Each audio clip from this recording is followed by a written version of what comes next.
सिल्लोड सोयगाव विधानसभा मतदारसंघाच्या आपल्या सर्वांच्या लाडके नेतृत्व, आपले कर्तव्यदक्ष असे मंत्री, आपले उमेदवार माननीय नामदार अब्दुल सत्तार साहेबांच्या येणाऱ्या 20 तारखेला होणाऱ्या निवडणुकी संदर्भात आयोजित या प्रचंड महासभेमध्ये उपस्थित सर्व साहेबांवर खांद्याला खांदा लावून काम करणारी सर्व त्यांची जीवाभावाची पदाधिकारी, कार्यकर्ते, तसेच महिला आघाडीच्या सर्व आमच्या रणरागिणी, उपस्थित शिवना गावातील साहेबांवर प्रेम करणारे मतदार बंधू आणि भगिनींनो, आज आपण पाहतो विधानसभा निवडणुकीचं बिगुल वाजलं, प्रचाराला सुरुवात झाली। वेगवेगळ्या माध्यमातून प्रचार विरोधक करत आहेत। नुकतीच काही दिवसापूर्वी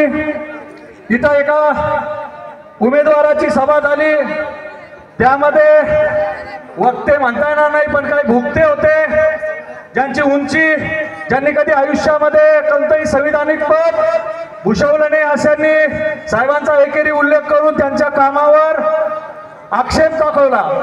मी एक साहेबांचा कार्यकर्ता म्हणून काही मोजक्या 2 महत्वाकांक्षी योजना सांगेल। आम्ही योजनेवर बोलणारी लोक आहोत। साहेबांचा सर्वात महत्वाकांक्षी जो प्रकल्प आहे, जो सिल्लोड सोयगाव विधानसभा मतदारसंघातील जनतेला येणाऱ्या काही दिवसांमध्ये त्याचा उपयोग घेता येणार आहे। खडकपूर्णासारखी महत्वाकांक्षी योजना साधारणतः 1000 करोड रुपये खर्च करून मंगरूळ फाट्यावरती त्याचं काम अर्ध्याच्या वरती झालेलं आहे।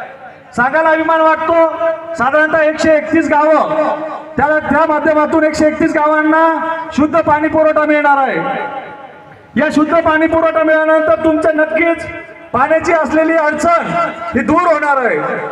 त्यामुळं आज विरोधकांकडे कोणतेही मुद्दे नसताना फक्त एक जातीचा आधार घेऊन, धर्माचा आधार घेऊन साहेबांना प्रत्येक निवडणुकीमध्ये कुठेतरी अडथळा निर्माण करण्याचं काम विरोधक करत असतात।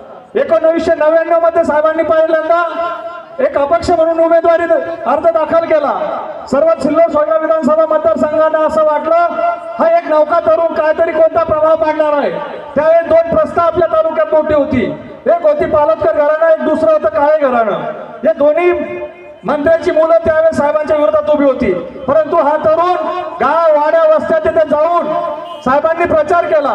जिथं जाणं शक्य नव्हतं तिथं जाऊन कार्यकर्त्यांची, माय बहिणींचे आशीर्वाद घेतले आणि 2 नंबरचं मताधिक्य 1999 ला साहेबांना मिळालं। अपयश आलं, परंतु हा आपलं नेतृत्व थकलं नाही, थांबलं नाही।